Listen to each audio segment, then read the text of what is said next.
5 travel dangers after 70 that no one talks about. What you must know before your next trip. Have you ever found yourself wondering if traveling after 70 is still a good idea? Maybe you've worked hard your whole life, raised a family, and now you're finally free to see the world. And let's be honest, there's a lot of world still worth seeing. But as exciting as that sounds, traveling at this age comes with some serious realities. The truth is, our bodies and minds go through subtle but important changes with age. Things that never used to be an issue, jet lag, a late meal, or climbing stairs, can suddenly knock the wind out of you.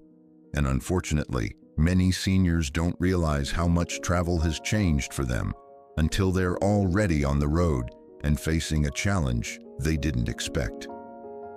In this video, we're going to talk about 5 real dangers of traveling after 70. These aren't meant to scare you, but they are meant to open your eyes. Because once you understand the risks, you can prepare for them. And that's how you turn a potential nightmare into the trip of a lifetime. And make sure you stick around until the last one. It's a danger many people overlook entirely, and it can cost you more than just money. Number 1, the health emergency spiral. Let's start with the most serious one, health emergencies. Now, I know what you're thinking. I feel fine, and that might be true. But feeling fine at home and feeling fine after a 10-hour flight, a time zone change, and a hot, humid climate are 2 very different things. Take James, for example. He was 74 and in decent shape when he and his wife went on a Caribbean cruise. About halfway through, he started feeling a tightness in his chest.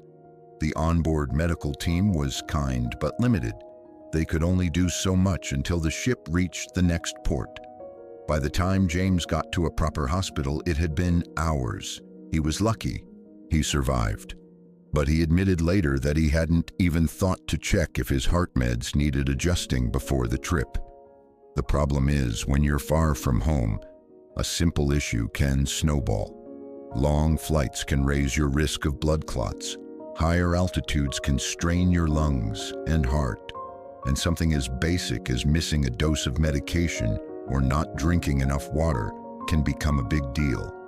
On top of that, if you end up needing a hospital abroad, there's a real chance your regular health insurance won't cover a dime of it. Medicare, for instance, typically doesn't cover care outside the US.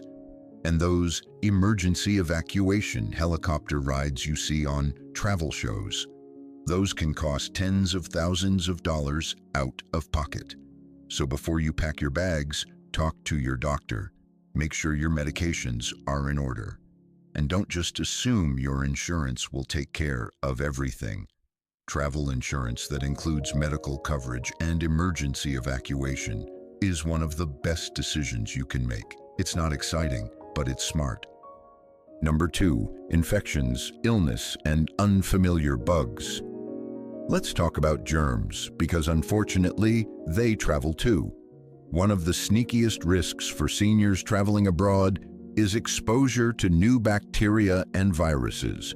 You may be walking through crowded airports, sitting shoulder to shoulder on planes, or eating unfamiliar food in restaurants where you can't always be sure how it was prepared. For younger folks, that might just mean a short-lived stomach bug or a cold. But for older adults, those same bugs can lead to serious complications: pneumonia, dehydration, or hospital stays. I'll give you an example. Martha, 78, took a trip to Costa Rica. She was having the time of her life until she ate a salad at a small local cafe. What she didn't know was that it had been washed in tap water. The next day, she was too weak to get out of bed. She ended up needing IV fluids and missed half the trip recovering. Our immune systems naturally weaken as we age, which makes it harder to bounce back from these things. Airplane cabins, for example, circulate air full of potential pathogens. Shared surfaces like tray tables and restrooms can carry viruses for hours. And don't even get me started on rental cars or handrails in tourist buses. That doesn't mean you need to become a germaphobe, but being proactive helps. Bring hand sanitizer, wipe down your tray table, drink only bottled or filtered water, and when it comes to food, stick with things that are cooked thoroughly and skip the raw salads or street food if you're unsure of the hygiene. A little caution goes a long way in making sure your vacation memories don't include an IV bag. Number 3, travel fatigue and recovery burnout. Next up is something that catches almost everyone off guard: the exhaustion. When we were younger, we could power through travel days with nothing more than a cup of coffee and a nap on the plane. But after 70, things are different. Your body needs more time to adjust, and pushing too hard can lead to a complete energy crash. Richard, 75, learned this the hard way. He flew to Paris to visit his daughter. Between the 9-hour flight, the airport shuffle, and the 6-hour time difference, he was barely functioning by the time he got to the hotel. He needed 2 full days just to feel like himself again, but by then he was already behind on sightseeing plans and felt like he was playing catch-up for the rest of the trip. Sleep deprivation doesn't just make you tired. It affects your memory, your immune system, even your blood pressure. And when you're running on fumes, it's easier to trip, get sick, or feel overwhelmed. Even once you're at your destination, sightseeing, walking long distances, and trying to keep up with the group can become more of a chore than a joy. Add to that unfamiliar foods, irregular meal times, and dehydration, and suddenly you're wondering if the vacation is worth it. The fix: plan for rest. Give yourself time to recover when you arrive. Don't try to do everything in one day. And don't feel bad about taking a nap or skipping a tour to lounge in the hotel garden. You're not lazy. You're pacing yourself like a pro. Number 4, falls and mobility accidents. Now let's talk about one of the most dangerous and most common problems: falls. At home, you're used to your surroundings.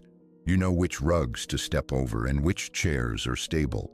But traveling throws you into completely new environments. Slippery hotel showers, narrow cruise ship staircases, uneven cobblestone streets. All it takes is one misstep and suddenly you're in an ER in a foreign city with a broken hip. Linda, 78, always walked daily at home and felt confident about her trip to Italy. But one night, walking back to her hotel, through a dim alleyway, she misjudged a curb and fell. She fractured her hip and needed surgery, cutting her dream vacation short and sending her into months of rehab. Falls don't just hurt your body. They can shake your confidence, ruin your trip, and take away your independence. And unfortunately, many tourist destinations don't have ADA-level accessibility. No ramps, no handrails, and lots of stairs. To stay safe, think ahead. Choose destinations that are known for accessibility. Wear good, supportive shoes. And even if you don't normally use a cane or walking stick, consider bringing one for uneven terrain. It's better to have it and not need it than the other way around.